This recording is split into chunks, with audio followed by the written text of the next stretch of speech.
Welcome back everybody, I am doctor Neeraj Kumar और ये हमारे जेनेटिक्स का तीसरा लेक्चर है। तो पिछले लेक्चर में हमने अब तक पढ़ा था मेंडल के एक्सपेरिमेंट्स हमने पढ़े थे कि क्या क्या उन्होंने किया है, अभी वो डिटेल्स में हम पढ़ेंगे, ठीक है। उसके बाद हमने पढ़े थे प्योर लाइन क्या है, और प्योर लाइन मेंडल ने अपने जितने भी क्रॉस कराए थे उनमें कि कौन प्लांट्स को चूज़ किया था उन्होंने, प्योर लाइन को। प्योर लाइन क्यों? क्योंकि प्योर लाइन में लगातार कैसे बनता है प्योर लाइन, लगातार सेल्फिंग कराने से क्या बनता है, प्योर लाइन बनता है। जब भी कोई ऑर्गेनिज्म लगातार सेल्फिंग कराएगा, सेल्फ पोलिनेशन लगातार कराने की वजह से उसमें जितने भी कैरेक्टर्स होते हैं उसके जो जीनोटाइप हैं वो कैसे हो जाते हैं, होमोजाइगस कंडीशन में आ जाते हैं, ठीक है। तो अब देखते हैं यहाँ पर हम पढ़ने वाले हैं मोनो हाइब्रिड क्रॉस। जैसा नाम है, मोनो मतलब सिंगल, एक कैरेक्टर का हाइब्रिड मतलब कॉम्बिनेशन, यानी कि एक कैरेक्टर का जो हाइब्रिड बनेगा उसे हम उसका जो क्रॉस कराएंगे, ऐसा क्रॉस जिसमें कि एक कैरेक्टर को हम कंसीडर करेंगे, उसी को क्या बोलते हैं, mono hybrid cross. When we consider the inheritance of one character at a time in a cross, जब भी कोई क्रॉस करा रहे, क्रॉस मतलब जो दो ऑर्गेनिज्म के बीच में रिप्रोड्यूस कराना, जब भी दोनों के बीच में रिप्रोड्यूस करा रहे और एक बार में हम एक ही कैरेक्टर को कंसीडर करेंगे। कैरेक्टर्स तो बहुत सारे जाएंगे पर हम जो हमारा जो इंटरेस्ट ऑफ कैरेक्टर होगा वो एट ए टाइम एक बार में एक कैरेक्टर करेंगे, ठीक है। ऐसे क्रॉस को हम क्या बोलते हैं, मोनोहाइब्रिड क्रॉस। तो हम ये देखेंगे जैसे कि दो पेरेंट्स हैं, दो पेरेंट्स के बीच में क्रॉस का, कैरेक्टर्स तो सारे आएंगे पेरेंट्स के, पर जब हम स्टडी करेंगे तो एट ए टाइम मेंडल की तो यही तो सबसे बड़ी उपलब्धि थी कि उन्होंने एक कैरेक्टर को ही एक बार में स्टडी किया, इस वजह से इनके रिजल्ट काफ़ी सटीक मिले। तो एक कैरेक्टर का जो इनहेरिटेंस होगा उसको हम बोलेंगे क्या, monohybrid cross. Mendel selected first character as height, तो मेंडल ने पहला कैरेक्टर क्या, हमने 7 कैरेक्टर्स कल हमने देखे थे पिछले लेक्चर में, तो 7 कैरेक्टर्स हमारा क्या है, हाइट था। तो अब जो है 7 कैरेक्टर्स था उसमें से पहला हमारा हाइट है, तो मेंडल ने भी हाइट लिया, और हाइट मैंने बोला था ये कैरेक्टर है, हाइट कैरेक्टर है, और हाइट के 2 ट्रेट्स हैं, एक है टॉल और दूसरा है डॉर्फ, एक है टॉल और दूसरा है डॉर्फ। तो अब हम मोनोहाइब्रिड क्रॉस करेंगे। तो उन्होंने क्या किया, हाइट के 2 प्लांट लिए, एक टॉल प्लांट लिए, एक डॉर्फ प्लांट लिए, लेकिन जो वो प्लांट जो सिलेक्ट किए वो हमेशा कैसा रहता है, प्योर लाइन प्लांट। कैसा, प्योर लाइन, मतलब इनके जो जीनोटाइप है ना, बिना देख के ही बता सकते हैं कि इनका जो है हमेशा होमोजाइगस होगा। कैसा होगा, होमोजाइगस होगा। तो जो डोमिनेंट कैरेक्टर है उसके लिए कैपिटल में लिखते हैं, जो स्मॉल कैरेक्टर है उसको स्मॉल में लिखते हैं। वापस हम बता दे रहे हैं, ये जो सिंबल लिख रहे हैं जो हम देख के बता रहे, टॉल डॉर्फ, ये इसका फिनोटाइप है, और ये जो लिख रहे हैं ये इसका जीनोटाइप है। जीनोटाइप इसके जीन्स के कॉम्बिनेशंस बताते हैं, जो तो जीन पे कौन कौन से एलील हैं वो बता रहे हैं। तो दिखाने का तरीका ऐसा होगा, कोई भी एक टॉल या डॉर्फ में से कोई भी एक का पहला अल्फ़ाबेट जो होगा उसको लेंगे। जैसे हमने इसमें टॉल का ले लिया, तो अब इस कैरेक्टर के लिए, हाइट के लिए कोई एक कैरेक्टर के लिए एक ही अल्फ़ाबेट यूज़ करेंगे। ऐसा नहीं होगा कि हाइट के लिए, टॉल के लिए टी यूज़ कर लिए और डी के लिए, डॉर्फ के लिए डी यूज़ कर लेंगे, फिर बाद में कन्फ्यूजन होता रहेगा कि टी किसके लिए लिए थे, डी किसके लिए थे, जबकि टी डी दोनों किसके लिए, हाइट के लिए, पर हमेशा कन्फ्यूजन होते रहेगा। तो एक कैरेक्टर के लिए हमेशा ऐसे ही अल्फ़ाबेट्स, एक ही अल्फ़ाबेट लेना है उसके दोनों ही ट्रेड्स के लिए। बस डिफरेंस क्या रखना है, एक को ले लेना है डोमिनेंट और एक को रिसेसिव, तो एक को कैपिटल में एक को स्मॉल में ले लेंगे।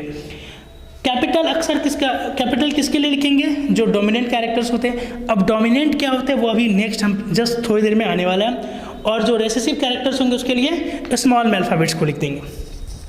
तो ये हमारे क्या हो गए, पेरेंट्स हो गए। क्या हो गए, पेरेंट्स, यानी कि हमने 2 प्लांट्स, मेंडल ने 2 प्लांट्स लिया था, तो ये हो गए पेरेंट्स। तो पेरेंट्स में तो टॉल किसी एक को मेल लेना होगा, किसी एक को फीमेल। याद करो हमने पिछले बार बताया था कि ये तो पी जो प्लांट है, ये एक्सपेरिमेंट कहाँ पर हो रहा है, मटर के प्लांट में हो रहा है। तो मटर के प्लांट के जो फ्लावर्स होते हैं वो तो बाइसेक्सुअल होते हैं, तो यहाँ पर हमें 2 लेने हैं। टॉल या तो मेल ले ले, तो मेल ले लेते सपोज के लिए, और ये फीमेल ले लिया और ये मेल ले लिया। तो एक मेल पेरेंट लेना होगा, एक फीमेल पेरेंट लेना होगा। और ये मेल और फीमेल कैसे बनेगा, ये हमने उनके क्रॉस हाइब्रिडाइजेशन के टेक्निक्स हमने पढ़े थे, जिसमें था emasculation, bagging, dusting, pollen dusting, ये था। तो हमने इसको बना दिया फीमेल, उसको मेल बना दिया। इसके जीनोटाइप ये हैं। अब क्या होगा, इसके जो गैमेट्स बनेंगे, तो गैमेट्स बनेंगे, तो उन्होंने अभी गैमेट्स नहीं दिखते हैं, इनके बीच में क्रॉस कराया गया, इनके बीच में क्रॉस कराया गया, तो इनके पॉलन ग्रेन लेके इस पर डाला गया, और उससे जो फर्टिलाइजेशन हुआ तो इसके जो सीड्स बने, सारे सीड्स को बोया गया, सारे सीड्स को क्या किया गया, बोया गया। देखा गया और सबका जो रिजल्ट आया है वो कैसा आया, बिल्कुल टॉल। सॉरी, पहले इसमें गैमिट बना लेते हैं।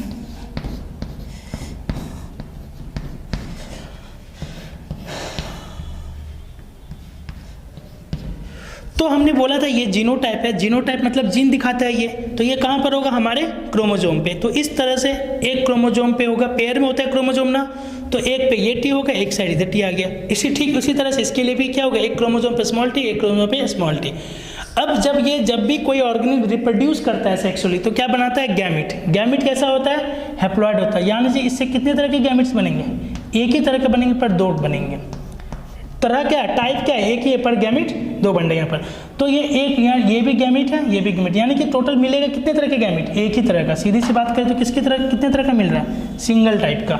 इसमें भी देखा जाए तो एक मिलेगा, इधर से ये अलग कर दो बीच से, क्योंकि जब भी गैमिट बनता है तो क्रोमोजोम आधे हो जाते हैं, आधा सेट एक गैमिट में चला जाता है, आधा सेट दूसरे गैमिट में चला जाता है, और इसका भी ये भी आधा बन गया।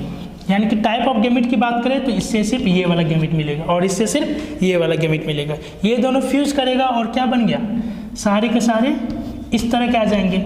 जब ये दोनों फ्यूज कर जाएगा तो क्या बनेगा, इस तरह के, और इसका जो जीनोटाइप मिला, फिनोटाइप मिलेगा, सारे के सारे टॉल, सारे के सारे क्या होंगे, टॉल होंगे। तो अब मैं बता रहा हूँ, मेंडल ने एक टॉल प्लांट लिया, एक डॉर्फ प्लांट लिया, दोनों का जीनोटाइप इसलिए हमें पता है क्योंकि ये प्योर लाइन है। प्योर लाइन है तो हमेशा होमोजाइगस कंडीशन में होगा।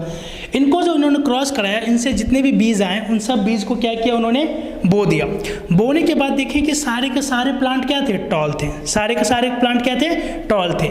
और ये पहला जनरेशन निकला, इसको बोलते हैं, इन दोनों को, ये पेरेंट्स है, पेरेंट्स से क्रॉस कराने के बाद जो सीड्स बने वो फर्स्ट जनरेशन, जिसको बोलते हैं F1 जनरेशन या फिर फिलालियल 1, क्या बोलते हैं इसको, F1 जनरेशन या फिलालियल 1। F1 जो होता है इसका फुल फॉर्म है फिलालियल 1। तो F1 जनरेशन या फिलालियल 1 जनरेशन, पेरेंट्स को क्रॉस कराने के बाद जो ऑफस्प्रिंग आया, ये पहली जनरेशन बनी। अब इनके बीच में क्या कराया जाएगा, सेल्फिंग, इनके बीच में सेल्फिंग, वो ऊपर देखते हैं। ओके, तो हमने यहाँ देखा पेरेंट्स को हमने जब क्रॉस कराया, हमने हर एक कैरेक्टर के लिए दो पेरेंट्स लेते हैं। समराइज कर देता हूँ पूरा चीज़ें, हर कैरेक्टर के लिए दो पेरेंट्स हैं, एक लेंगे टॉल तो एक लेंगे डॉर्फ। कॉन्ट्रास्टिंग ट्रेट्स के लिए एक एक पेरेंट लेंगे, प्योर लाइन पेरेंट्स लेते हैं, इनके बीच में क्रॉस कराते हैं। नेचुरली मटर प्लांट सेल्फिंग कराता है, पर क्रॉस कराने का तरीका हमने पिछले लेक्चर में बता रखा है।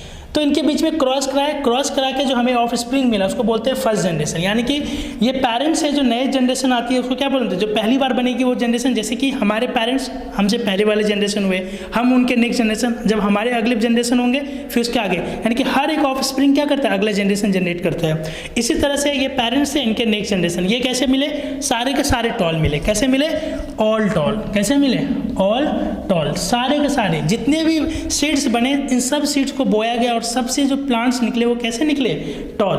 मतलब यहाँ पर कि हमारे पेरेंट्स तो टॉल भी थे, डॉर्फ भी थे, पर सारे के सारे बच्चे कैसे निकले, टॉल मिले। कैसे मिले, टॉल मिले। तो एक ही पेरेंट से सिमिलर हुआ, दूसरा पेरेंट का तो कोई गुण आया ही नहीं, कोई कैरेक्टर आया ही नहीं। तो इसका मतलब क्या हुआ, यहाँ से मेंडल ने लॉज दिए कि लॉ ऑफ डोमिनेंट, मतलब जो कैरेक्टर F1 में जो कैरेक्टर एक्सप्रेस होगा वही कैरेक्टर क्या होगा, डोमिनेंट। अभी तक हमें नहीं पता था ना कि ये डोमिनेंट है या ये डोमिनेंट है, अभी हमें नहीं पता था कि टॉल डोमिनेंट है या डॉर्फ डोमिनेंट, मतलब ज़्यादा डोमिनेंट कौन है। वो डोमिनेंट का हम बताएंगे जो हेटेरोजाइगस कंडीशन में। चलो एक चीज़ समझाते हैं, टी और टी, ये जीन कुछ ना कुछ इन्फॉर्मेशन कैरी करता होगा, ये भी जीन कुछ ना कुछ इन्फॉर्मेशन कैरी, ये एलील कुछ ना कुछ इन्फॉर्मेशन, तो ये भी जीन हो गया, ये भी जीन हो गया। अब ये वाली कंडीशन, इसमें जो इन्फॉर्मेशन है वो दोनों में सेम है, तो दोनों मिलके एक्सप्रेस करेंगे। जैसे इसमें टॉलनेस का था तो टॉल किया, इनमें जो इन्फॉर्मेशन है दोनों में डॉर्फ वाला है, मतलब हाइट ग्रो नहीं कराता प्लांट को, तो इसकी वजह से डॉर्फ आता है। पर ये वाला जो कंडीशन आएगा जिसमें कि एक टॉल वाला भी है और एक डॉर्फ वाला भी है, तो इन दोनों में से ये तो कहेगा कि हम ग्रोथ कराएंगे, ये कहेगा हम ग्रो नहीं कराएंगे, हाइट नहीं बढ़ने देंगे, एक कहेगा बढ़ने देंगे। तो क्या डिसाइड होगा, इन दोनों में से किसी एक का ही आएगा, ऐसा तो नहीं हो सकता कि दोनों एक्सप्रेस हो जाए। यहाँ पर दोनों में से किसी एक का, तो जो डिसाइड करेगा इसमें, जो डिसाइड करेगा, अगर टॉल वाला जीन ने डिसाइड कर लिया कि नहीं हम टॉल करेंगे और प्लांट टॉल हो गया, ऐसा जीनोटाइप वाला भी प्लांट अगर टॉल हो गया तो क्या हो गया, इसका जो कैरेक्टर है इन दोनों में कौन डोमिनेंट हो गया, वो डोमिनेंट का मतलब जो एक दूसरे पे भारी पड़े, तो इन दोनों में से टॉल वाला भारी पड़ गया और ये प्लांट कैसा हो गया, टॉल हो गया। कैसा हो गया, टॉल हो गया। इसमें डॉर्फ वाला भी जीन था लेकिन डॉर्फ नहीं हुआ, यानी कि दोनों के होने के बावजूद कोई एक जो है दूसरे को क्या कर देता है, डोमिनेट कर देता है, उसके ऊपर अपना डोमिनेंसी दिखाता है, बच्चों से ज़्यादा दिखाता है, तो ऐसे कैरेक्टर को हम बोलेंगे डोमिनेंट कैरेक्टर। तो यहाँ पर टॉल क्या हो गया, डोमिनेंट कैरेक्टर। सिंपल सी बात, ये टीटी था होमोजाइगस, ये भी टीटी था, जब क्रॉस कराए तो हमारा जो है हेट्रोजाइगस आया, जो ऑफस्प्रिंग है कैसा है, हेट्रोजाइगस, एक कैपिटल टी एक स्मॉल टी। तो अब इसका जो है हाइट कैरेक्टर की डिसाइड करें तो क्या दिखना चाहिए, या तो टॉल होना चाहिए या डॉर्फ या मिक्स होना चाहिए, होना चाहिए था मिक्स, पर हमें कैसा दिखा, सिर्फ और सिर्फ टॉल दिखा। कैसा दिखा, टॉल दिखा। तो मेंडल ने कंक्लूड किया कि जब F1 के जो ऑफ स्प्रिंग्स आते हैं वो हमेशा एक ही पेरेंट की तरह मैच करते हैं, जो पेरेंट्स होते हैं उनमें से किसी एक पेरेंट से ही मैच करते हैं, दूसरे पेरेंट का गुण नहीं आता। जैसे हमने टॉल हाइट का जीन लिया था तो सिर्फ टॉलनेस आया, डॉर्फनेस नहीं आया, मतलब इन दोनों में से डोमिनेंट कैरेक्टर कौन सा हो गया, टॉल हो गया। इसी तरह से पिछले लेक्चर में हमने जो 7 कैरेक्टर्स लिए थे, उन 7 कैरेक्टर्स का अलग अलग करके जब हम क्रॉस कराएंगे तो जो जिस कैरेक्टर को हमने वहाँ पर डोमिनेंट बताया था वो हर कैरेक्टर क्या हुआ होगा, जब उसके क्रॉस कराए होंगे तो डोमिनेंट और रेसेसिव दोनों को क्रॉस कराया तो F1 में हमेशा डोमिनेंट कैरेक्टर ही एक्सप्रेस होगा, रेसेसिव कैरेक्टर एक्सप्रेस नहीं होगा। F1 में सारे के सारे टॉल मिले, F1 में प्रोडक्ट कैसे मिले, सारे के सारे टॉल मिले। अब नेक्स्ट हम देखते हैं यहाँ पर ये जो F1 का प्रोडक्ट कैसा हुआ, F1 ऑल टॉल, सारे के सारे टॉल मिले। इनका जीनोटाइप कुछ ऐसा था, सारे के सारे टॉल मिले। ओके नहीं,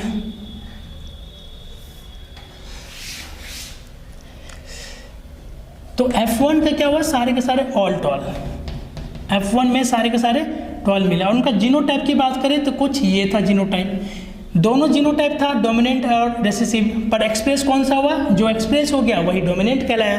तो हाइट वाला टॉल वाला डोमिनेंट हुआ तो यहाँ पर सारे के सारे क्या टॉल कैरेक्टर क्या हो जाएगा, डोमिनेंट, और डॉर्फ कैरेक्टर कैसा हो गया, रेसेसिव हो गया। ओके, यहाँ से एक लॉज दिया, हम लॉज को समराइज कर देंगे एंड में। अब इनके बीच में क्या हुआ, F1 के बीच में सेल्फिंग, अब इनके बीच में ही आपस में क्या करा लिया गया, सेल्फिंग, यानी कि उसको आपस में ही F1 वाले जितने ऑफ स्प्रिंग थे आपस में ही बीच में सेल्फिंग करा लिया गया। जब सेल्फिंग कराया गया तो क्या हुआ, तो यहाँ पर हम पेरेंट्स वापस चुनेंगे, तो पेरेंट्स कैसे चुनेंगे, तो यहाँ F1 में सेल्फिंग क्या हुआ, तो F1 इंटू F1, तो यहाँ पर F1 सारे के सारे टॉल हैं, तो ये भी टॉल, ये भी टॉल। टॉल का जीनोटाइप क्या है, TT, इसका भी क्या होगा, TT, क्योंकि F1 ही लिए हमने सारे, तो F1 तो सारे के सारे ऐसे ही है ना, इनके बीच में क्रॉस करा दिए। तो इनका वापस अगर जीनोटाइप देखा जाए इस तरह से क्रोमोसोम पे दिखा देते हैं इनके स्ट्रक्चर को। अब वापस जब गैमेट बनेगा, जब गैमेट बनेगा तो क्या होगा, ये अलग होगा, एक गैमेट ये बनाएगा, एक गैमेट ये बनाएगा, तो इस तरह के 2 तरह के गैमेट बनेंगे, एक ये वाला जीन पर जिसमें एक में ये एलील होगा और दूसरे में कौन सा होगा, ये वाला होगा। सेम इधर भी क्या होगा, एक में कैपिटल T होगा और दूसरे में स्मॉल t होगा। तो 2 तरह के गैमेट्स बन रहे हैं। अब पेरेंट्स में कैसा था, होमोजाइगस था पेरेंट, तो वहाँ पे पिछले F1 क्रॉस में जो मोनोहाइब्रिड के पेरेंट्स के बीच में क्रॉस कराए थे सारे के सारे होमोजाइगस थे, तो गैमेट कैसा बन रहा था, सिर्फ एक टाइप का बन रहा था। पर यहाँ पर ये हेट्रोजाइगस है, तो हेट्रोजाइगस है जिसको कि हाइब्रिड भी बोलते हैं, तो हेट्रोजाइगस है, तो यहाँ पे गैमेट्स में कितने तरह के बने, 2। अब इनको आपस में क्रॉस कराना है, तो क्रॉस क्या कर सकते हैं, ये इसके साथ भी कर सकता है क्रॉस, ये मेल पेरेंट है ना, ये वाला क्या होगा, ये एक मेल पेरेंट, एक फीमेल और एक मेल, दोनों के बीच में क्रॉस कराएं, सेल्फिंग क्या कराएं, F1 का सेल्फिंग। तो अब ये 2 गैमेट, ये फीमेल गैमेट है, ये मेल गैमेट, तो चांसेस क्या होगा, इस फीमेल गैमेट का इसके साथ भी फ्यूज़ कर सकता है और ये इसके साथ भी फ्यूज़ कर सकता है, इसका भी इसके साथ भी फ्यूज़ कर सकता है और ये इसके साथ भी फ्यूज़ कर सकता है। तो इस तरह से समझ में देखो, वैसे तो लिख सकते हैं ये TT आया और फिर ये इसके साथ, ये इसके साथ करेगा तो TT आएगा, और फिर ये इसके साथ करेगा तो स्मॉल t, और ये इसके साथ करेगा तो कैपिटल T, स्मॉल t। तो कॉम्बिनेशन तो हम यहाँ से जनरेट कर लेते हैं। अब हम इस तरह से गैमिट का फीमेल गैमिट को मेल गैमिट के साथ फ्यूज़ करा सकते हैं। तो कॉम्बिनेशन अगर जितने भी टाइप बने तो गैमिट में तो सबके चांसेस प्रोबेबिलिटी सबके बराबर, ये इसके साथ भी फ्यूज़ कर सकता है, ये इसके साथ भी।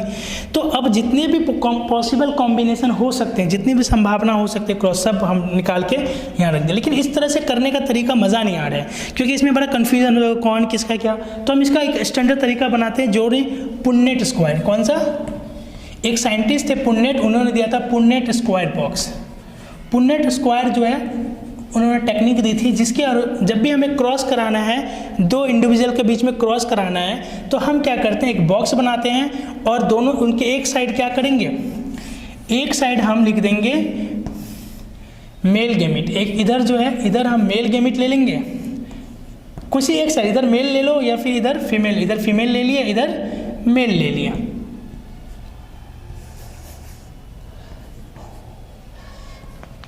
तो एक साइड मेल गैमिट लिख देंगे, एक साइड फीमेल गैमिट। तो मेल गैमिट कितने हैं? 2 है। एक तो ये वाला है मेल गैमिट, मेल गैमिट ये भी है और ये है। फीमेल गैमिट भी वैसा ही है, कोई दिक्कत नहीं, दोनों सेम है तो सेम हमने लिख दिया। अब उसके बाद जब क्रॉस कराना हो तो जितनी भी पॉसिबिलिटी संभावना है, सारे प्रोबेबिलिटी यहाँ पर दिख जाएगा। जब टी क्रॉस करेगा तो क्या बन जाएगा? टी। जब टी इस टी के साथ करेगा तो capital T small T capital T, और यहाँ पर आ जाएगा स्मॉल टी। यानी कि ये 4 संभावनाएं हैं जो 4 तरह के ऑफस्प्रिंग्स प्रोड्यूस होंगे। अब मैंने बोल दिया था, पहले ही बता दिया था कि जो है ये वाले कैसे होते हैं, हमेशा डॉर्फ होते हैं। ये वाले कैसे होते हैं? डॉर्फ होते हैं। ये वाले टॉल होते हैं और ये वाले क्या होते हैं? ये भी टॉल होते हैं। कैसे होते हैं? टॉल होते हैं। हमने समझ लिया ना। पेरेंट्स हमने लिया था ये वाले, टॉल थे सारे। डॉर्फ पेरेंट्स लिया था ये वाले, small T recessive, capital T homozygous और स्मॉल टी होमोजाइगस, ये दोनों क्या थे? पेरेंट्स थे, जिसमें ये टॉल था, ये डॉर्फ था। और जब उनका क्रॉस करा के जो F1 आया था तो F1 कैसा था? हेट्रोजाइगस। F1 कैसा था? हेट्रोजाइगस। और वो कैसा था? टॉल था। हेट्रोजाइगस था पर टॉल था, यानी कि ये वाला डोमिनेंट एलील था। ये कैसा था? डोमिनेंट था। स्मॉल टी के कंपेयर में कैपिटल टी डोमिनेंट होता है। और याद रखना है, हमेशा जो है जो डोमिनेंट वाला है उसके लिए जो एलील का जो सिंबल होगा वो हमेशा कैपिटल में होगा और जो रेसेसिव वाला होगा उसका स्मॉल में होगा। तो यहाँ देख के हमें क्या मिला? हमें 2-3 चीज़ें मिली।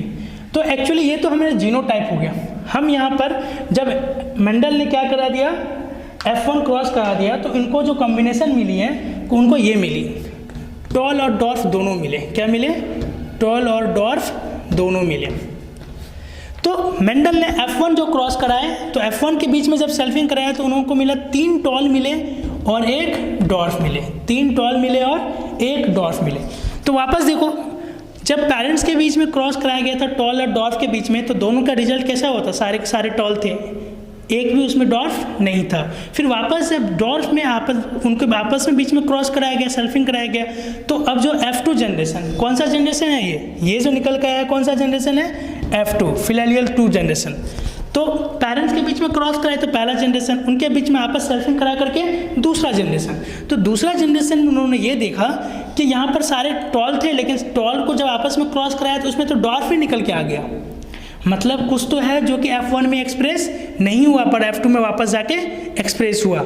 यानी कि किसी ने कारण से F1 में वो कैरेक्टर क्या किया? छुप गया। जो डॉर्फ वाला जो कैरेक्टर था F1 में छुप गया और उसमें सारे के सारे टॉल थे, जबकि पेरेंट इसके एक तो डॉर्फ भी था, तो एक कैरेक्टर यहाँ आके छुप गया।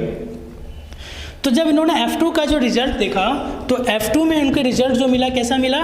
3 टॉल मिले और 1 डॉर्फ मिले। F1 में सारे के सारे टॉल मिले। तो ये इनका जो है फिनोटाइप रेशियो, ये क्या हो गया? Phenotype ratio. फिनोटाइप हमने पहले भी बताया था। ओके, ये हो गया हमारा फिनोटाइप रेशियो। फिनोटाइप हमने बोला था जो कैरेक्टर हमें दिखता है, जो हम बाहर से देख के बताते हैं। तो मेंडल को तो पहले इनका जीनोटाइप का नॉलेज नहीं था ज़्यादा, मेंडल को क्या था? फिनोटाइप का। तो जीनोटाइप तो बाद की चीज़ें हैं। फिनोटाइप मेंडल ने पहले देखा कि हमारे जो हमने F1 क्रॉस किया, F1 के आपस में क्रॉसिंग कराने के बाद जितने भी बीज थे उनको मैंने प्लांट्स जो देखा उन्होंने काउंट किया। तो उन्होंने देखा कि अगर मैंने 100 प्लांट्स थे तो 100 में से उन्होंने देखा कि 75 प्लांट कैसे थे? टॉल थे और 25 प्लांट कैसे थे? डॉर्फ थे।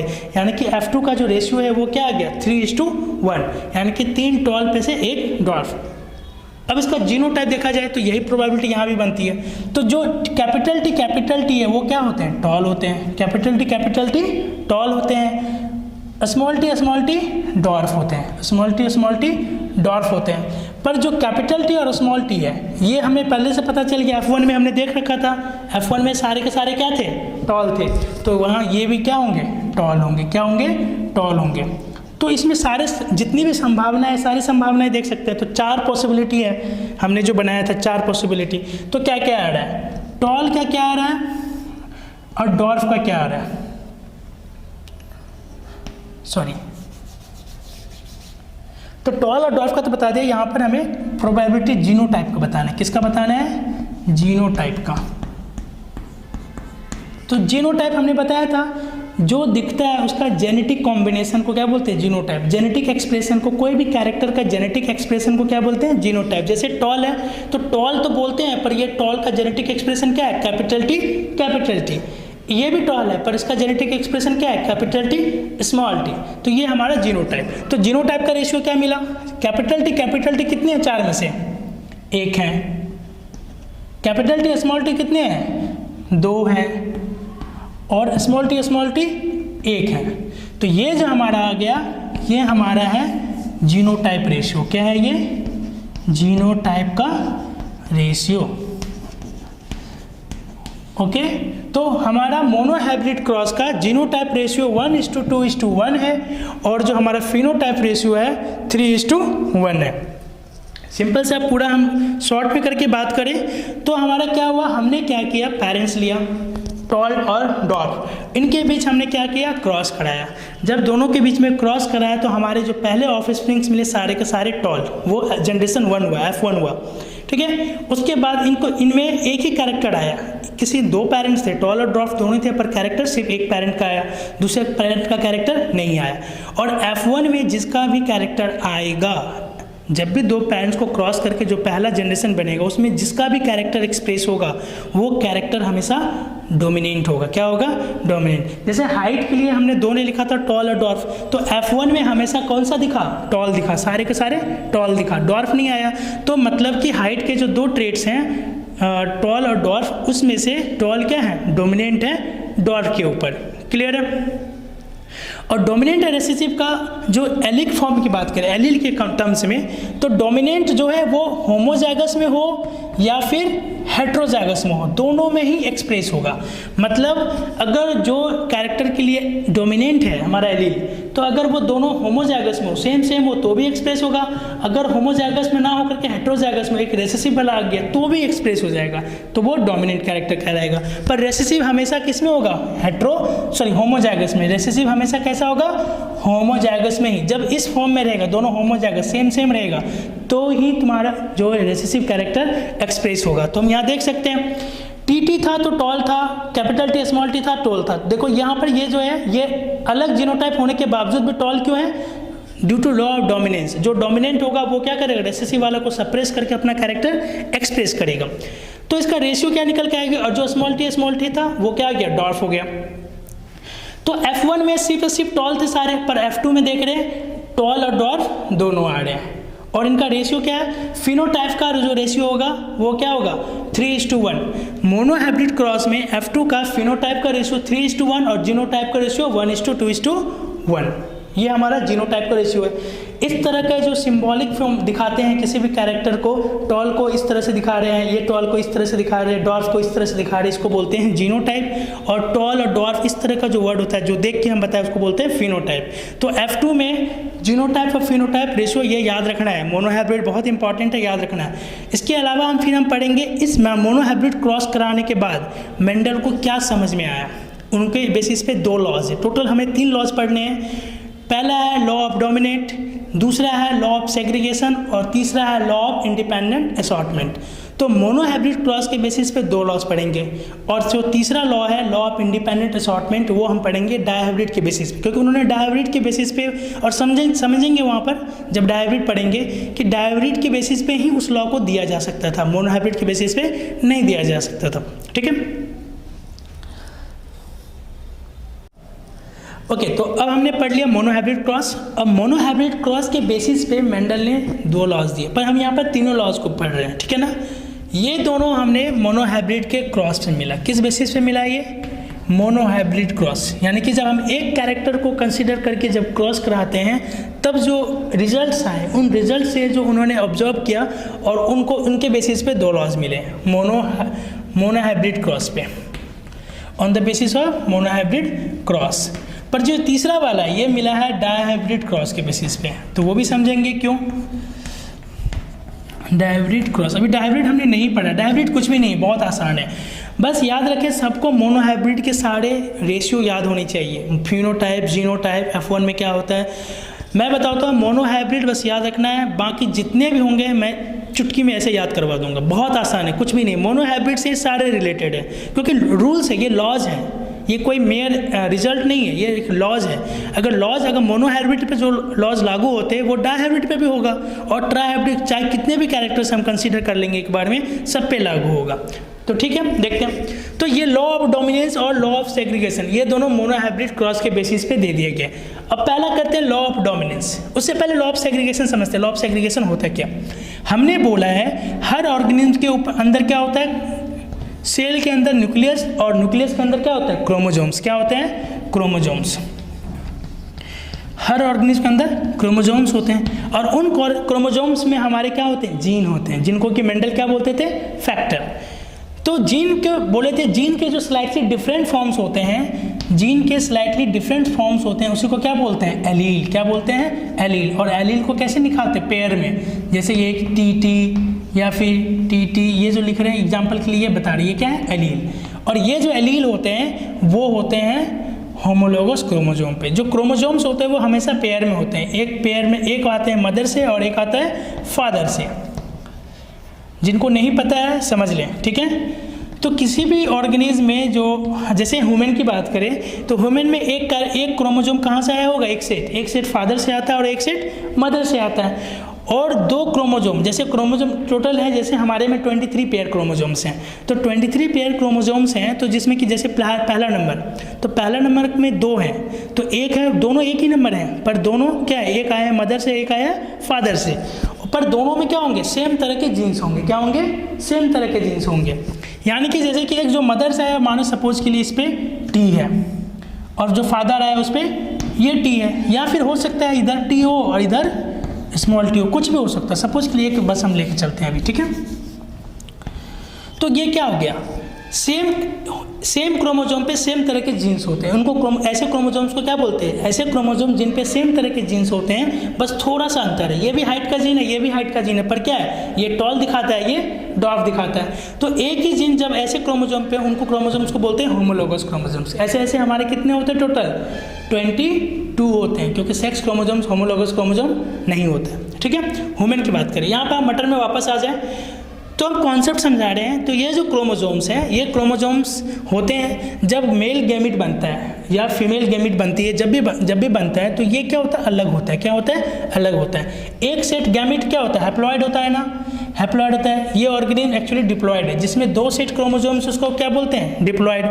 जिनमें सिंगल सेट क्रोमोजोम था उनको क्या बोलते हैं, हैप्लॉइड बोलते हैं। तो ये जब वापस होता है तो ये टोटल 4 बनते हैं। मियोसिस डिवीजन है, बता दें कौन सा डिवीजन होता है, मियोसिस। जब भी गैमिट बनती है वो किससे बनती है, डिप्लॉइड ऑर्गेनिज्म में, मियोसिस से बनती है। तो मियोसिस से एक सेल से कितने सेल्स बन गए, 4 सेल्स। और ये होता है 2n, पर ये कैसा होती है, n। ये कैसा होता है, n, सारे के सारे हैप्लॉइड। तो क्या होता है, क्रोमोजोम अलग होते हैं। क्रोमोजोम अलग होते हैं तो चलो क्रोमोजोम अलग हो गए, लेकिन क्रोमोजोम अलग होते होते क्या करते हैं, ये जो जीन्स के जो एलील हैं वो भी क्या हो जाते हैं, अलग हो जाते हैं। जो ये चला गया इसमें सपोज के लिए, तो स्मॉल टी इसमें आएगा और ये वाले गैमिट में कैपिटल टी आएगा। तो जब क्रोमोजोम्स अलग होते हैं, अलग होना को बोलते हैं सेग्रीगेशन। क्या बोलते हैं, सेग्रीगेशन। तो जब अलग होगा तो इसके ऊपर जो एलील होगा वो भी क्या हो जाएगा, अलग हो जाएगा। तो ये तो हमेशा होगा, जब भी गैमिट बनेगा वो तो हमेशा होगा। तो यानी कि गैमिट बनते वक्त ये मियोसिस जब भी होता है सेक्सुअली रिप्रोड्यूसिंग ऑर्गेनिज्म में, तो ये क्रोमोजोम अलग होते हैं और साथ में हमारा जीन का जो एलील है वो भी अलग हो जाता है। उसी को बोलते हैं लॉ ऑफ सेग्रीगेशन।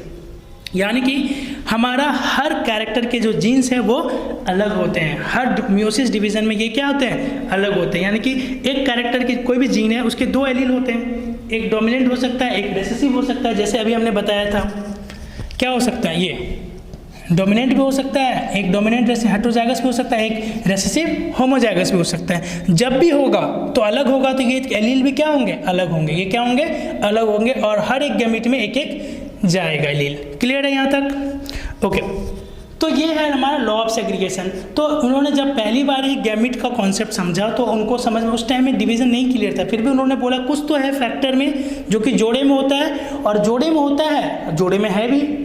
और जो कह रहे उनका कहना था सेल डिवीजन यानी कि रिप्रोडक्शन होता है, यानी कि मियोसिस गैमीट बनती है, उस टाइम में क्या होता है, ये अलग हो जाते हैं। और वो चीज़ होता है, आज हमें पता है कि जब गैमीट बनता है तो क्रोमोसोम्स अलग होते हैं, होमोलोगस क्रोमोसोम्स, और उनके ऊपर जीन भी क्या होता है, एलील भी क्या होता है, अलग हो जाते हैं। एक गैमीट में एक सेट आएगा, दूसरे गैमीट में दूसरा सेट जाएगा, तो ये सारे कैरेक्टर्स अलग अलग है। इसलिए जो ऑर्गेनिज्म होता है, सारे सेल्स क्या होते हैं, 2n होते हैं, पर गैमीट सेल्स कैसे होते हैं, n होते हैं, जिनको बोलते हैं हैप्लॉइड। क्या बोलते हैं, हैप्लॉइड। गैमीट सेल इसलिए कैसे होते हैं, हैप्लॉइड। और ऑर्गेनिज्म के बाकी सेल कैसे होते हैं, डिप्लॉइड। इसी को बोलते हैं लॉ ऑफ सेग्रीगेशन। कैरेक्टर्स का, जीन्स का एलील का, सॉरी, किसी भी कैरेक्टर का जो जीन है उसके एलील का अलग होना ही कहलाता है लॉ ऑफ सेग्रीगेशन। ये इसका कोई भी एक्सेप्शन नहीं है, ठीक है, ये इसका कोई भी एक्सेप्शन नहीं है। अगर मियोसिस हो रहा है, जो कि होना ही है गैमीट बनते वक्त, तो हमेशा क्या होगा कि कैरेक्टर्स जो जीन्स के जो एलील है वो अलग अलग बटेंगे ही, अलग अलग जाएंगे ही। इसी को बोलते हैं लॉ ऑफ सेग्रीगेशन, ठीक है। इसके बाद है लॉ ऑफ डोमिनेंस, ठीक है। लॉ ऑफ डोमिनेंस क्या कहता है, law of dominance monohybrid cross के बेसिस पे दिया गया है।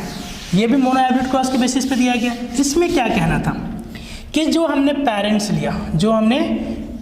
लिया, पेरेंट्स में एक हमारा मेल था, दूसरा हमारा मेल फीमेल, दोनों को क्रॉस करा के जितने भी ऑफ स्प्रिंग्स आए, ऑफ स्प्रिंग्स जो पहला जनरेशन आया F1, क्या आया, F1।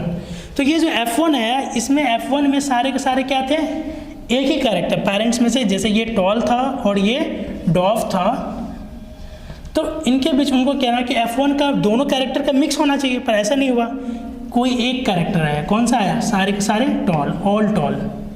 कैसे आया, ऑल टॉल, सारे के सारे टॉल आए, मतलब। और इसका जीनोटाइप कैसा था, TT, हेटेरोजाइगस था। तो टॉल तो हमने पेरेंट लिया था कैपिटल T, डॉफ लिया था स्मॉल t, पर जब ऑफ स्प्रिंग आया, F1 आया, तो सारे के सारे थे हेटेरोजाइगस, पर फिर भी सारे टॉल थे। मतलब एक कैरेक्टर क्या करता है, दूसरे कैरेक्टर को ढक देता है और अपना वर्चस्व ज़्यादा दिखाता है। तो जो इसको क्या बोलते हैं, वर्चस्व ज़्यादा जिसका रहता है उसको क्या बोलते हैं, दबदबा ज़्यादा, डोमिनेंस। इसलिए इस कैरेक्टर को क्या बोलेंगे, डोमिनेंस। यानी कि टॉल और डॉर्फ में डोमिनेंस कौन हुआ, टॉल। इसी तरह से बाकी जो 6 कैरेक्टर और हैं उसमें भी क्या होगा, दो, जैसे कि सीड का कलर, एक ग्रीन था एक येलो था, जब दोनों के बीच में क्रॉस कराएंगे तो हमें पता चलेगा येलो वाला F1 में सारा एक्सप्रेस होता है, ग्रीन वाला F2 में जाकर एक्सप्रेस होगा, F1 में नहीं होता है। तो जो भी कैरेक्टर F1 में एक्सप्रेस होगा वो कैरेक्टर को हम क्या बोलेंगे, डोमिनेट। तो लिख देते हैं कैरेक्टर्स एक्सप्रेस्ड इन, ये है हम लॉ ऑफ डोमिनेंस समझा रहे हैं। कैरेक्टर्स एक्सप्रेस्ड इन कहाँ पर, F1 जनरेशन। जो कैरेक्टर F1 में एक्सप्रेस होगा is said to be dominant character, is said to be dominant character, dominant character. Clear है, जो भी F1 में कैरेक्टर आएगा वो डोमिनेंट कैरेक्टर होगा। और क्यों, वो भी समझा दिए, जीनोटाइप के कॉन्सेप्ट से भी समझा दिए। इन दोनों के एलील में से दोनों एक्सप्रेस होना चाह रहे हैं, ये चाहेगा क्या, डॉर्फ करे, ये चाहेगा टॉल करे, पर दोनों में कौन जीता, ये वाला, तो ये कैरेक्टर क्या हो गया, डोमिनेंट हो गया।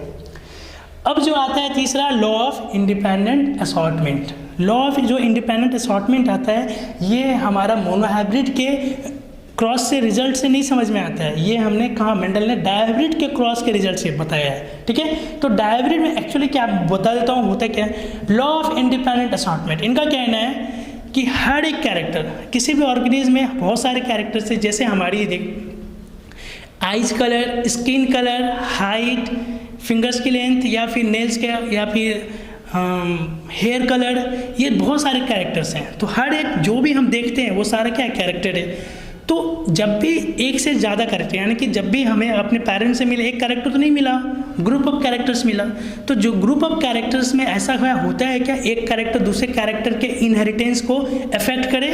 तो उन्होंने एक्सपेरिमेंट से बताया कि जब भी 2 या 2 से ज़्यादा कैरेक्टर को हम एक बार देखा तो उन्होंने ये नोटिस किया कि कोई भी कैरेक्टर दूसरे कैरेक्टर को एक्सप्रेस होने में इन्फ्लुएंस नहीं करता है। ऐसा नहीं होता है कि हमने सीड कलर भी ले लिया और फ्लावर पोजीशन भी ले लिया, तो हमें ऐसा देखने को कभी नहीं मिलता है कि जिसमें टॉल फ्लावर पोजीशन जिसका एक्सियल हो गया तो उसमें सारे के सारे सीड रिंकल मिलेंगे। ऐसा कोई भी कॉम्बिनेशन नहीं होता, सारे के सारे कैरेक्टर्स एक दूसरे से बिल्कुल फ्रीली एक्सप्रेस होते हैं।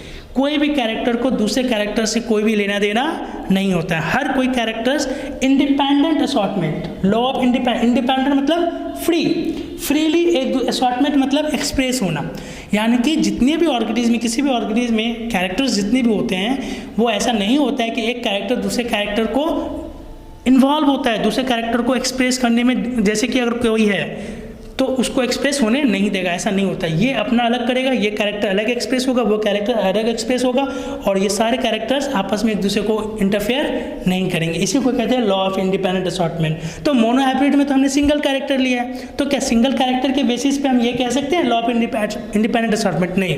जब तक हम 2 कैरेक्टर या 2 कैरेक्टर से ज़्यादा नहीं लेंगे तो हमें कैसे पता चलेगा कि दोनों कैरेक्टर आपस में एक दूसरे को इंटरफेयर कर रहे हैं या नहीं? समझ में आई बात?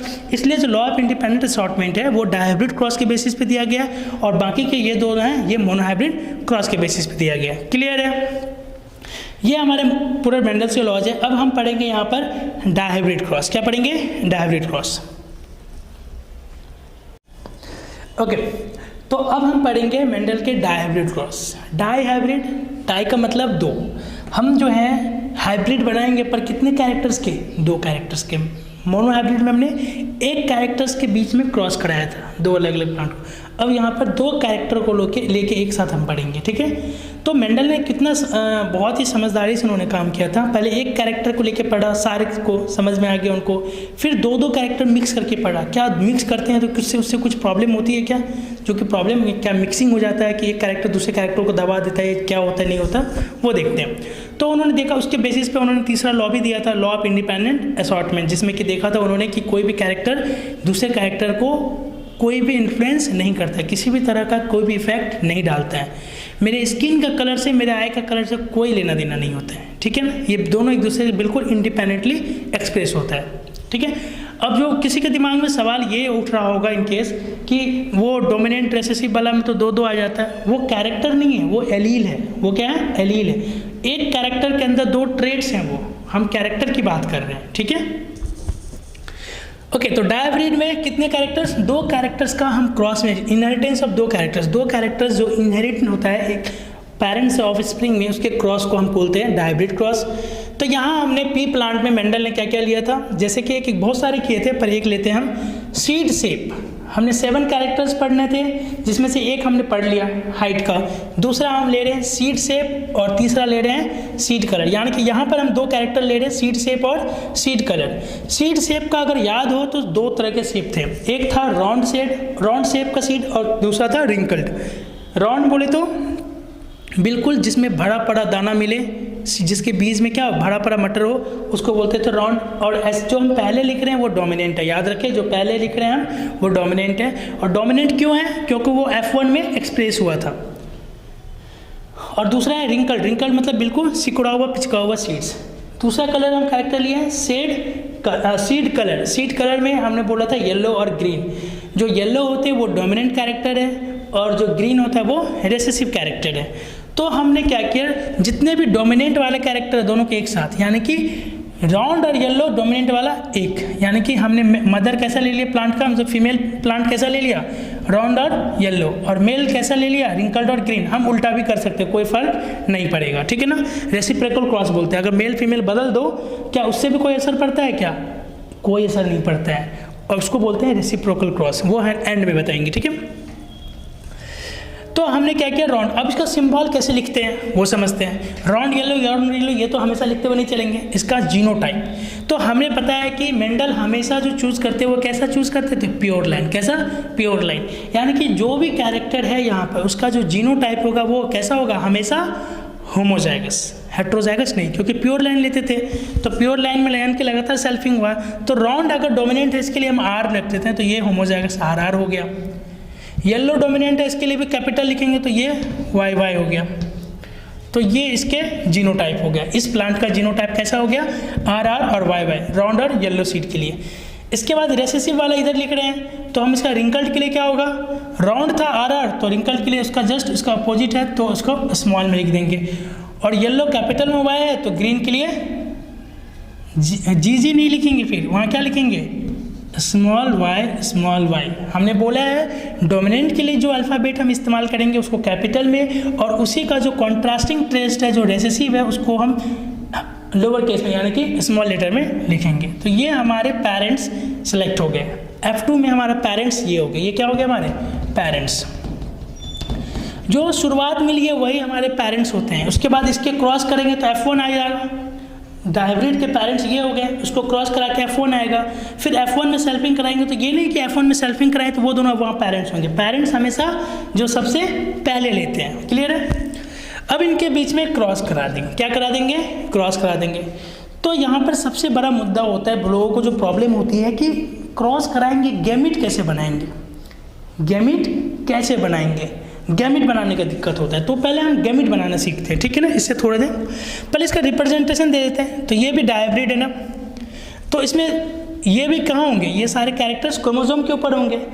तो ये रहा सपोज के लिए वाई वाई, ये रहा वाई वाई, ये आर आर, ये आर आर। तो क्या हो, जब अलग होगा तो ये इस तरह से आ सकता है, तो एक वाई आर आ सकता है। जब अलग होगा क्रोमोसोम तो क्या होगा, एक गैमेट में कैपिटल वाई कैपिटल आर आ सकता है। ये भी चाहेगा तो capital R capital why he देगा ना, आर वाई देगा। समझ में आ रही बात। हमारे जितने भी कैरेक्टर्स होते हैं वो कहाँ पर होते हैं, ये एलील है ना, ये अलग अलग जीन है। जीन को कैसे दिखाते हैं, एलील के रूप में। और एलील कहाँ पर होते हैं, होमोलोगस क्रोमोसोम के ऊपर। तो एक मदर से आया होगा, एक फादर से आया होगा, ये भी एक मदर से एक फादर से। तो जो गैमिट बनेगा तो क्या होगा, गैमिट में लॉ ऑफ सेग्रीगेशन याद करें कि गैमिट बनते वक्त क्या होता है, क्रोमोसोम्स अलग होते हैं। तो क्रोमोसोम्स अलग होंगे तो जो इनके ऊपर कैरेक्टर है वो एक गैमिट में आ जाएगा, इनके ऊपर जो कैरेक्टर एक गैमिट में।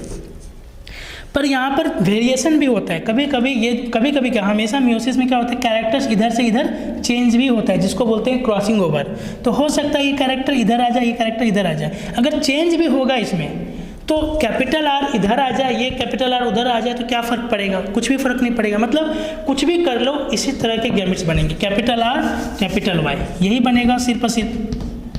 क्या इसके अलावा कोई कॉम्बिनेशन और बनने वाला है क्या, आगे पीछे लिख सकते हैं, उससे कोई फ़र्क नहीं पड़ेगा। ये ऐसा नहीं कि वाई आर लिखना है सर, आर वाई आप लिख दिए, कोई फ़र्क नहीं पड़ता। कब आगे हम इसलिए आर पहले लिख रहे हैं क्योंकि हमने उसी सिक्वेंस में आगे सब कुछ लेके चल रहे हैं। इधर वापस लिखते हैं, इसका भी कुछ इस तरह का होगा क्रोमोसोम। क्रोमोसोम के ऊपर क्या होंगे, पहला कैरेक्टर रिंकल के लिए आर आर, दूसरा कैरेक्टर ग्रीन के लिए स्मॉल वाई। अब इसके भी क्या होगा, ये एक गैमेट बनाएगा और ये एक गैमेट बनाएगा, तो ये आर वाई हो गया, इधर भी आर वाई बनेगा। लेकिन ये लिख ले सारे के सारे क्या हैं, सेम ही हैं। सारे के सारे क्या हैं, इधर भी लिख लो आर वाई, ये सारे के सारे सेम ही तो हैं, ये दोनों एक जैसे हैं। यानी कि जो मदर है, मदर भी एक ही तरह की गैमेट बनाएगी। कितने तरह के, ये भी सेम है, ये भी सेम, मतलब गैमेट क्या है, टाइप एक ही है। जो फादर है, फादर जो प्लांट हम मेल प्लांट चूज किए हैं वो भी क्या होगा, एक ही तरह की गैमेट बना रही है। मतलब ओवरऑल गैमेट एक ही तरह का होगा। इनके बीच में अब हो जाएगा क्रॉस। जब गैमेट मेल और फीमेल गैमेट मिलेगा तो क्या बनेगा, ये जब क्रॉस हुआ तो कुछ इस तरह का बनेगा।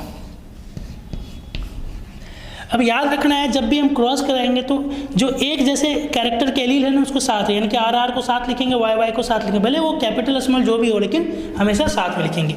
तो ये हमारा आ गया F1, हमारा क्या आ गया F1, दिख रहा है ओके। तो ये हमारा क्या हो गया F1, हमारा F1 हो गया। F1 तो मेंडल को थोड़ी पता था आर वाई ये सब नहीं, उनको क्या दिखा कि हमने राउंड और येलो प्लांट को रिंकल्ड और ग्रीन मतलब ऐसा प्लांट जिसमें सीड कैसा था, राउंड और येलो, उसको हमने क्रॉस करा दिया ऐसे प्लांट से जिसका सीड था रिंकल्ड और ग्रीन। और जो उनको क्रॉस कराने के बाद जो सीड्स मिला उनको बोया, और सारे के सारे प्लांट कैसे मिले उनको, राउंड और येलो। कैसा मिला, राउंड एंड येलो मिले। कैसे मिला, राउंड एंड येलो, यानी कि F1 में जितने भी उनको प्लांट्स मिले सारे के सारे किसी एक पैरेंट से मैच किए। देखो वापस F1 वाला मोनोहाइब्रिड क्रॉस जैसा ही रिजल्ट मिल रहा है। दो कैरेक्टर लिया तो भी उनको यही मिला कि जो F1 में जो ऑफ स्प्रिंग मिले उनके कैरेक्टर्स बिल्कुल किसी एक पैरेंट से मैच करते थे। तो किस पैरेंट से? जिस पैरेंट से भी मैच करते थे वो कैरेक्टर क्या कहलाता था? डोमिनेंट। इसलिए हम क्या बोल रहे थे? राउंड और येलो क्या होता है? डोमिनेंट कैरेक्टर होता है। रिंकल्ड और ग्रीन रेसेसिव कैरेक्टर्स होते हैं। क्लियर हो गया? ये दोनों नीचे वाले इसके जो डोमिनेंट है और ये वाले रेसेसिव हैं। क्यों? क्योंकि F1 में जो एक्सप्रेस होगा, F1 में जो कैरेक्टर दिखेगा वो डोमिनेंट कैरेक्टर, क्योंकि ये हेट्रोजाइगस में है ना। हेट्रोजाइगस में ये कैपिटल R राउंड के लिए है, ये स्मॉल r रिंकल्ड के लिए है, पर कैरेक्टर कौन सा आया? राउंड वाला आया। मतलब जो ये कैपिटल R यानी कि राउंड कैरेक्टर क्या है? डोमिनेंट है रिंकल के ऊपर। सिमिलरली येलो यहाँ पर जो है कैपिटल Y स्मॉल y, इस तरह का हेट्रोजाइगस आया, पर ये दिख कैसा रहा है? येलो दिख रहा है। तो कैपिटल Y की वजह से तो येलो, स्मॉल y की वजह से ग्रीन दिखना चाहिए, पर दोनों में से किसी एक कैरेक्टर को ही एक्सप्रेस हो रहा है। ये कैरेक्टर दूसरे अपने रेसेसिव कैरेक्टर को क्या कर रहा है? दबा दे रहा है, खुद एक्सप्रेस हो रहा है। तो वो कैरेक्टर क्या कहलाएगा? येलो डोमिनेंट हो जाएगा और ग्रीन रेसेसिव हो जाएगा। हमने मोनोहाइब्रिड में भी कुछ ऐसा ही देखा था ना, टॉल और डॉर्फ था, जिसमें कि कोई एक कैरेक्टर अपने पेरेंट्स की तरफ एक्सप्रेस हुआ और जो एक्सप्रेस हुआ वो डोमिनेंट, जो एक्सप्रेस नहीं हुआ F1 में वो रेसेसिव। यहाँ भी वही चीज़ हो रहा है। अब हम देखते हैं लॉज जो है, हमने लॉ ऑफ इंडिपेंडेंट असॉर्टमेंट पढ़ा था ना, हमने बोला था ना दो कैरेक्टर एक दूसरे से फ्रीली एक्सप्रेस होता है कि नहीं, वो भी हम आगे देखेंगे। ओके, इसके बाद ओके, तो हमारा जो है डायहाइब्रिड क्रॉस में F1 रिजल्ट क्या आया? सारे के सारे कैसे आए? ऑल कैसे मिले? टॉल एंड येलो कैसे मिले? सारे के सारे जितने भी F1 मतलब जितने भी हमने दो पेरेंट्स के बीच में जो क्रॉस कराए थे, दो कैरेक्टर लेके, एक राउंड था, round seed and yellow seed को क्रॉस कराया था किससे? रिंकल्ड और ग्रीन सीड से। दोनों को जब हमने क्रॉस कराया तो हमें सारे के सारे कैसे प्लांट्स मिले? सिर्फ एक पेरेंट की तरह। कैसा? राउंड और येलो। और जिस जैसा भी मिलेगा वो कैरेक्टर डोमिनेंट कहलाएगा। जो कैरेक्टर F1 में मिलेगा वो डोमिनेंट। अब यहाँ से प्रिपेयर होगा F2 जनरेशन। F2 जनरेशन कैसे बनेगा? ये बनेगा F1 के बीच में सेल्फिंग, वही सेम प्रोसीजर। F1 के बीच में सेल्फिंग, यानी कि ऐसा वाला और ऐसा वाला को आपस में ही क्या कर दिया जाए? क्रॉस कर दिया जाए। जो हमें F1 में मिला उसको आपस में बीच में ही क्रॉस। एक कोई मेल प्लांट ले लेंगे और दूसरा कोई क्या ले लेंगे? फीमेल प्लांट ले लेंगे। मेल और फीमेल, ये फीमेल ये मेल। तो एक ने हमने फीमेल ले लिया, एक मेल प्लांट, सेम आपस में ही जितने F1 मिले उसी में से कोई एक मेल और फीमेल चूज किया, उसके बीच में क्रॉस करा लिया। अब यहाँ पर आता है गैमिट बनाना है, तो इसका गैमिट वापस समझते हैं। इस तरह से क्रोमोजोम बनाए, क्रोमोजोम के ऊपर ये R है, ये R है, ये Y है, ये Y है, यानी कि ये किसका जीन है? सीड के शेप का, ये सीड के कलर का, सीड का शेप का इसका जीनोटाइप है। एक कैपिटल R है, एक स्मॉल r, क्योंकि एक इसको मदर से मिला है और एक इसको फादर से मिला है, जो कि F1 में मिला है। अब यहाँ पर जो गैमिट बनेगा तो क्या होगा? अलग होगा। तो ये एक गैमिट बनाएगा, ये एक गैमिट बनाएगा। तो क्या क्या गैमिट बन सकता है? RY पहला गैमिट, दूसरा स्मॉल r स्मॉल y। अब तीसरा गैमिट भी बनेगा इसमें, क्योंकि अब यहाँ पर क्या होता है? क्रॉसिंग ओवर भी होता है। मियोसिस अगर 11th में हमने पढ़ाया है, मियोसिस पढ़ाया था। मियोसिस में क्या होता है? क्रॉसिंग ओवर, ठीक है। प्रोफेज फर्स्ट के पैकेटिन स्टेज में होता है क्रॉसिंग ओवर, जिसमें क्या होता है कि ये चीज़ें जो एलियंस होती है आपस में एक्सचेंज भी होती है। तो ये कभी अगर ये इधर से इधर आ गया और ये इधर चला गया तो एक नया कॉम्बिनेशन जनरेट होगा। तो नया कॉम्बिनेशन क्या होगा?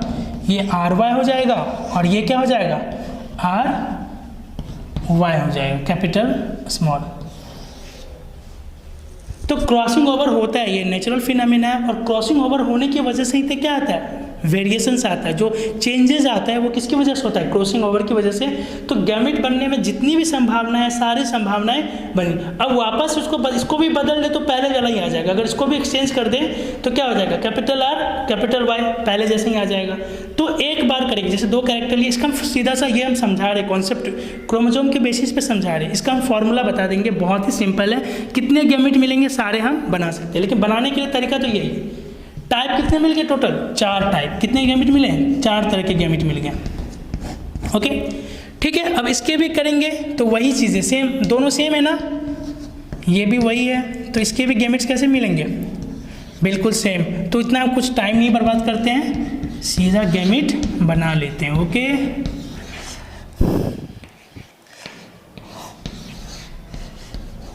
चार तरह के गैमेट्स बन गए। अब ये जो चार तरह के गैमेट्स बने, ये तो है फीमेल गैमेट्स, ये है मेल गैमेट्स। तो ये गैमेट इसके साथ भी फ्यूज़ कर सकता है, इसके साथ भी फ्यूज़ कर सकता है, इसके साथ भी कर सकता है, यानी कि ये एक गैमेट इसके चारों के साथ कर सकता है, ये दूसरा गैमेट भी इस चारों के साथ कर सकता है, ये तीसरा गैमेट भी इस चारों के साथ, कोई भी किसी के साथ कर सकता है फर्टिलाइजेशन में, क्योंकि फर्टिलाइजेशन में ये सारे गैमेट्स होंगे ना, तो संभावना निकालते हैं। इतने तरह के मेल गैमेट है, सॉरी फीमेल गैमेट है, इतने तरह के मेल गैमेट है, और कोई भी दो गैमेट मिल करके क्या बनाता है, नया ऑफस्प्रिंग बनाता है, जायगोट बनता है। तो इनके कुछ भी कॉम्बिनेशन हो सकते हैं। सारे कॉम्बिनेशन के लिए वापस हमें जो हमने पहले मोनोहाइब्रिड क्रॉस में जो निकाला था पुन्नेट स्क्वायर बॉक्स बना के जो हमने काम किया था, वैसे यहाँ भी करेंगे। पर यहाँ पे कितने गैमेट्स है, 4, वहाँ पे पहले कितने थे, 2 गैमेट्स। तो इस बार बॉक्स थोड़ी बड़ी बनेगी और कॉम्बिनेशन थोड़ा सा ज़्यादा मिलेगा। वहाँ पर कितने थे F1 में हमने 4 बॉक्स बनाए थे, 2 गैमेट थी, तो एक इधर लिख दिया, एक इधर लिख दिया, हो गए। यहाँ पर क्या होगा, हमें बनाएंगे बड़ी बॉक्स जिसमें कितने गैमेट्स होंगे, टोटल होंगे 4 गैमेट्स, 1 2 2 3 4 इधर लिखेंगे, 1 2 3 4, ऐसे हम बड़ा करके भी बताएंगे। तो 4 गैमेट्स मेल वाले इधर लिख देंगे या फीमेल वाले इधर, कहीं भी लिख दो, कोई फर्क नहीं पड़ता है।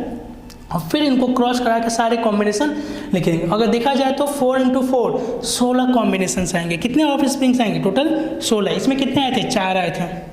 ओके, चलो नेक्स्ट अब हम इनका पुन्नेट स्क्वायर बॉक्स बनाते हैं। ओके, तो अब हम डायहाइब्रिड क्रॉस के F1 निकाल लिया, हम पढ़ रहे हैं F2। क्या, F2। तो F2 के जो F2 क्रॉस किया, इसमें क्या किया, F1 को सेल्फिंग करा दिया, आपस में क्रॉस करा करके। तो F1 के एक मेल प्लांट लिया, एक फीमेल, तो फीमेल के गैमेट्स इधर एक साइड लिख दिए, मेल के गैमेट्स एक साइड। हमने 4 अभी गैमेट्स देखे थे, 4 गैमेट्स दोनों में बन रहे हैं, ठीक है। इनके बीच में वापस जब अब इनको क्रॉस कराएंगे, ये गैमेट इसके साथ फ्यूज करेगा तो ये कॉम्बिनेशन, इस तरह से हमने 16 कॉम्बिनेशंस बना डाले। तो अब इतना सारा जो हम ऐसे नीचे करके यूं करके बना रहे थे, इससे अच्छा है कि पुन्नेट स्क्वायर में कितना नीट एंड क्लीन और सारा आइडिया भी लग रहा है। इसलिए पुन्नेट स्क्वायर बॉक्स बहुत ही इंपॉर्टेंट है जेनेटिक्स में, डायहाइब्रिड या मोनोहाइब्रिड कोई भी तरह के क्रॉस को दिखाने के लिए, ठीक है। तो अब यहाँ पर हम क्या देखते हैं, जब हमने क्रॉस कराया तो हमें पता है जो कैपिटल R कैपिटल होगा वो जीनोटाइप वाला होगा। तो R क्या था, राउंड था, तो राउंड लिख दिया। एक भी कैपिटल आ गया तो वो डोमिनेंट वाला कैरेक्टर दिखाएगा, तो यानी कि येलो हो गया। वापस इधर ध्यान दिया, कैपिटल R ये क्या दिखाता था, राउंड, ये राउंड था। स्मॉल r क्या था, रिंकल्ड था। और स्मॉल r और कैपिटल R ये भी कैसा था, राउंड था। क्योंकि ये राउंड क्यों था, ये कोई ये डोमिनेंट कैरेक्टर है, तो होमोजाइगस और हेटेरोजाइगस दोनों कंडीशन में एक्सप्रेस होता है। ठीक वैसे ही कैपिटल Y क्या था, येलो था। कैपिटल Y स्मॉल y ये भी येलो था, या सीधे लिख देते इधर ही। और स्मॉल y क्या दिखाता है, ये दिखाता है ग्रीन कलर को, सीड के ग्रीन कलर को। तो अब जैसा जैसा कॉम्बिनेशन जहाँ पर जो बन रहा है वो वैसा हो जाएगा। सपोज के लिए ये उठा लेते हैं, कैपिटल R स्मॉल r, ये कैसा है, हेटेरोजाइगस है। पर एक कैपिटल जो होगा, जो कैपिटल कैरेक्टर होगा, मतलब जो डोमिनेंट कैरेक्टर होगा, जो कैपिटल लेटर में है, वो उसी जैसा होगा। यानी कि ये R फॉर राउंड, तो ये कैसा हो जाएगा, राउंड हो जाएगा पहला कैरेक्टर के लिए। दूसरा कैरेक्टर के लिए ये भी एक कैपिटल है, तो येलो हो जाएगा। यानी कि इस प्लांट का जो सीड कैसा मिलेगा, राउंड और येलो। इसको ले लेते हैं, दोनों स्मॉल r है, यानी कि ये कैसा हो जाएगा, राउंड ना हो करके कैसा हो जाएगा, रिंकल्ड। कैसा हो जाएगा, रिंकल्ड। इसमें एक कैपिटल आ रहा है, एक स्मॉल, नहीं दोनों कैपिटल आ रहा है, तो दोनों कैपिटल है, तो एक भी आता तो भी क्या होता है, येलो ही होता। ये ले लेते हैं, ये दोनों, ये क्या है, ये दोनों रेसेसिव आ रहे हैं, दोनों क्या है, रेसेसिव।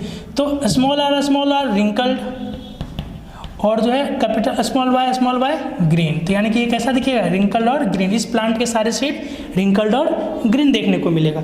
इस तरह से बाकी को आप खुद फिलअप कर लीजिएगा, मज़ा आएगा बनाने में, बहुत सिंपल है, ठीक है।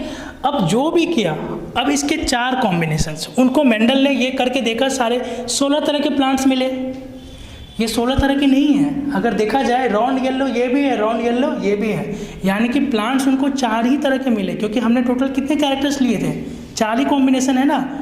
क्या लिए थे, राउंड, रॉन्ड लिए थे, रिंकल लिए थे और ग्रीन लिए थे और येलो लिए थे। तो कॉम्बिनेशंस भी 4 ही मिलेंगे, देखते हैं। तो इनका जो है फिनोटाइप रेशियो, कैसे कैसे टाइप के मिले थे इसको बोलते हैं फिनोटाइप रेशियो। तो मेंडल को फिनोटाइप रेशियो क्या मिला था यहाँ पर 9:3:3:1। और गिनोगे तो 14, टोटल 16 हो जाएंगे। 9 1 10 और 3 3 6, 16 हो गए ना। 4 4 8 4 12 4 16, तो 16 ऑफ स्प्रिंग्स हैं, पर इसमें से 9 कैसे मिले रॉन्ड एंड येलो। ऐसे प्लांट मिले जिसमें सीड कैसा था रॉन्ड और येलो था। 3 कैसे मिले राउंड था पर येलो ना होके कौन सा कॉम्बिनेशन था ग्रीन था। कैसा था ग्रीन था। 3 कैसा था ये था रिंकल्ड और येलो। कैसा था रिंकल्ड और येलो। और आखिरी में एक जो मिला है ये वाला रिंकल्ड और ग्रीन, रिंकल्ड और ग्रीन। तो 4 कॉम्बिनेशंस मिले टोटल। और 4 कॉम्बिनेशंस में यानी कि जीनोटाइप हमारे बहुत हैं, जीनोटाइप हमारे बहुत हैं, पर फिनोटाइप कैसे हैं मात्र 4 ही तरह के। यानी कि जब उन्होंने इनके सारे ये जो जितने भी सीड्स मिले इन सीड्स को सबको बोया गया तो इनको मेनली 4 तरह के प्लांट्स मिले। वो कौन कौन से मिले रॉन्ड येलो मिले, रॉन्ड ग्रीन मिले, रिंकल्ड येलो मिले और रिंकल्ड ग्रीन मिले। ये 4 तरह के ही प्लांट मिले, इस टाइप के सीड मिलने उनको। ठीक है, तो ये जो उनको दिखा कि इस प्लांट में सिर्फ रॉन्ड येलो सीड हो रहा है, कुछ प्लांट में सिर्फ रॉन्ड ग्रीन सीड हो रहा है, किस में रिंकल्ड ग्रीन और किसी में रिंकल्ड येलो हो रहा है। तो ये कॉम्बिनेशन मिला मतलब 4 तरह के प्लांट्स। और जो दिखे उसी को क्या बोलते हैं फिनोटाइप। तो फिनोटाइप रेशियो उनका क्या आया 9:3:3:1, यानी कि डायब्रिड का फिनोटाइप रेशियो 9:3:3:1 आएगा। अब यहाँ पर बात करें जीनोटाइप। अब जीनोटाइप क्या आया रेशियो, तो जीनोटाइप का रेशियो आता है, जीनोटाइप का रेशियो देखते हैं, चलो काउंट कर लेते हैं। ये वाले कितने हैं कैपिटल आर। अच्छा इसे काउंट करेंगे तो बहुत टाइम लग जाएगा, तो हम पहले लिख देते हैं और समझा देते हैं ये कैसे। आप खुद काउंट करके लिखिएगा कि जितने टाइप के, ये वाले कितने हैं, ये वाले कितने इस तरह का वाले, ये वाले कितने हैं, इस तरह के वाले कितने हैं, इस तरह के वाले कितने हैं, वो खुद लिखना है। ठीक है, तो जीनोटाइप का उनका सिंपल जो वो है 1:2:1:2 ओके 1:2:4:2:1:2:1, ये हमारा जीनोटाइप का रेशियो। अब सोच रहे होंगे मुझे याद है, नहीं बिल्कुल याद नहीं है मुझे। ये एक तरीका जो कि अभी हम बताने वाले, या फिर नेक्स्ट वीडियो में होगा, तो ये काफ़ी लंबी हो गई वीडियो, तो नेक्स्ट वीडियो में होगा तो हम तरीका बताएंगे। ठीक है, तो जीनोटाइप का रेशियो होता है 1:2:1:2:4:2:1:2:1, ये हमारा जीनोटाइप का रेशियो। अब इसमें जीनोटाइप कौन कौन से हैं ये नहीं पता चल रहा है, तो ये आपका होमवर्क आप समझ लीजिए कि आपको बताना है कि कैपिटल आर और कैपिटल वाई वाले कितने हैं सारे खोजने हैं उस तरह को। तो ये आपको इसी रेशियो में सारे फिट बैठेंगे। टोटल कितने तरह के जीनोटाइप मिलेंगे 9 टाइप्स के। कितने 9 टाइप्स के। फिनो कितने मिले 4 टाइप्स, 4 तरह के प्लांट्स मिले, पर जीनोटाइप मिलेंगे 9 टाइप्स के।